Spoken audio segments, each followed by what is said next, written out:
जैन साथियों, तो श्वास जो है नाक से ले या मुंह से लें रनिंग के समय, तो दोस्तों एक बात समझ लें कि हमारा जो बॉडी है, हमारा शरीर जो है, उसे जितने तेज़ी से आप भगाओगे उतना ऑक्सीजन की आवश्यकता होती है। ब्लड जो सर्कुलेशन है, ब्लड सर्कुलेशन की मात्रा बढ़ जाता है। जितने स्पीड से हम दौड़ेंगे ब्लड सर्कुलेशन उतनी तेज़ी से होगा, और ब्लड सर्कुलेशन जितने तेज़ी से होगा ऑक्सीजन की मात्रा उतना आनी चाहिए। अब ऑक्सीजन की मात्रा उस हिसाब से चाहिए जितना हमारे बॉडी की आवश्यकता है, हमारी कोशिकाओं की आवश्यकता है। अब कहाँ से मिलेगा ऑक्सीजन? नाक से तो हमारा जो श्वास लेने का प्रक्रिया है उस हिसाब से ऑक्सीजन मिल नहीं पाएगा। तो दोस्तों नाक बंद करके सिर्फ मुंह से भी श्वास नहीं लेना है, और मुंह बंद करके सिर्फ नाक से भी श्वास नहीं लेना है। मुंह और नाक दोनों से लेना है, और जो श्वास आएगा नाभि से आएगा, पेट की नाभि से नाभि तक जाएगा आपका ऑक्सीजन।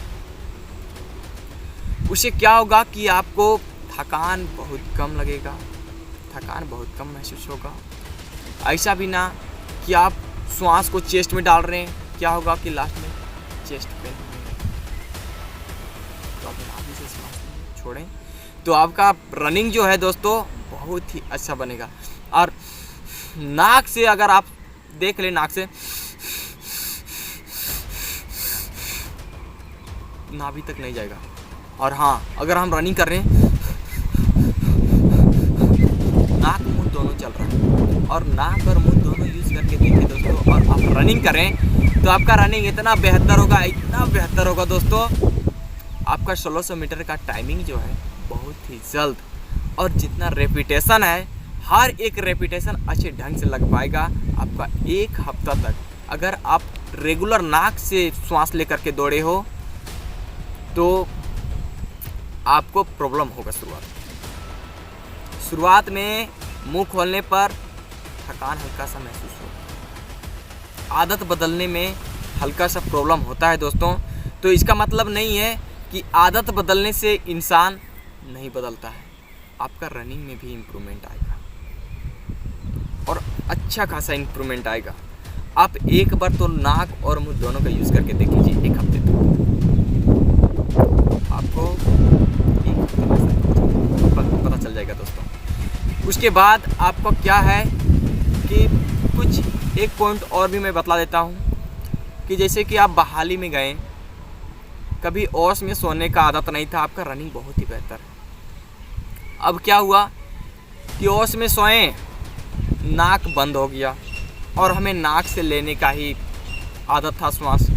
अब क्या करोगे? फंस गए। मुंह खोल रहे हैं तो असहज महसूस हो रहा है, रनिंग सही तरीके से भाग नहीं पा रहे हैं, तो अब क्या करोगे दोस्तों? आप तो चक्कर में फंस गए। तो दोस्तों एक तो यह भी हो गया कि बहुत ऐसे बंदे के भी मैंने देखा है कि जो नाक से श्वास लेते थे और ओस में सोने से नाक जाम भी हो गया, और मुंह से श्वास लेने की आदत नहीं था। तो सबसे बड़ा चीज़ होता है दोस्तों रनिंग में आदत। अगर आपका आदत है वो, तो आप रनिंग पूरी ढंग से कर सकते हो। वहाँ जा कर के आप किसी प्रकार का बदलाव करोगे कि हम बहाली में जाने के बाद ये बदलाव करेंगे, तो आपको समस्या आएंगी। 1600 मीटर में बहुत ही समस्या आएंगी दोस्तों। तो आप नाक और मुंह दोनों से श्वास लें, आपको बहाली में किसी प्रकार से दिक्कत नहीं आएगा।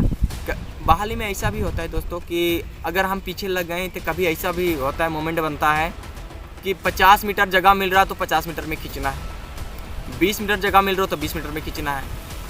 इकट्ठे भीड़ मिल गए आगे तो हमें वहाँ ब्रेक भी लगाना है, रुकना भी है, स्लो होना है। तो जिस तरह का सिचुएशन होगा दोस्तों, उस तरह से सिचुएशन के हिसाब से हमें भागना होगा। तो ऑक्सीजन अगर अधिक मात्रा में चाहिए, अधिक तेज़ दौड़ें तो ऑक्सीजन अधिक चाहिए। हालत अच्छे बंदे के ख़राब हो जाता है दोस्तों बहाली में। बहुत ऐसे बंदे होते जो नींद नहीं ले पाते रात में, टेंशन डर से। तो आप नाक और मुंह दोनों से श्वास लें। आपको बहाली से हर एक प्रक्रिया जो होती है दोस्तों, हर एक प्रक्रिया एक्सरसाइज करें, कैसे बहाली तक, आपको बहाली तक किस तरह से हम अपने आप को तैयार रखें जो हमारा बहाली निकले। लेकिन दोस्तों अगर आप सिर्फ बहाली देखने के लिए जा रहे हो तो मैं नहीं बतला सकता, लेकिन अपने आप को अगर फॉर्म फिलअप कर दिए हो तो कभी ये मत बोलना है कि मैं बहाली देखने के लिए जा रहा हूँ। बस अपने आप को तैयार करके जाना है, 1600 मीटर के लिए तैयार करके जाना है दोस्तों। बहाली देखने के बाद क्या होगा कि आपके अंदर मन में डर हो जाएगा, अगले बहाली में आपको जाने का इच्छा नहीं।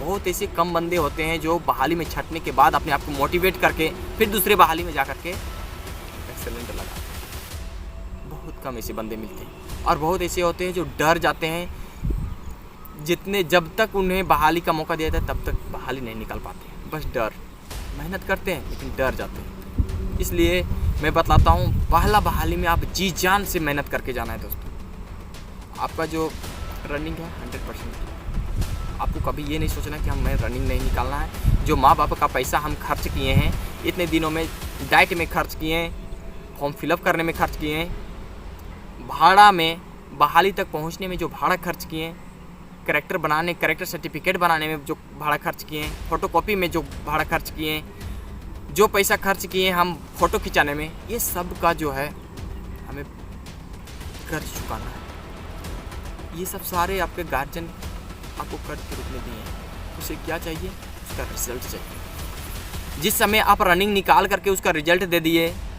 तो आपके ऊपर आपके माता पिता का विश्वास हो जाएगा कि चल जो मैं खर्चा किया वो गलत नहीं था, सही जगह खर्च किया और वो चीज़ हमारे बेटे ने करके दिखा। तो दोस्तों अगर आपको वीडियो अच्छा लगा हो तो लाइक करें, कमेंट करें, अपनों के दोस्तों के पास शेयर करें, सब्सक्राइब करें और जिस तरह का भी किसी भी प्रकार का प्रॉब्लम हो तो आप कमेंट के माध्यम से ज़रूर बताएं।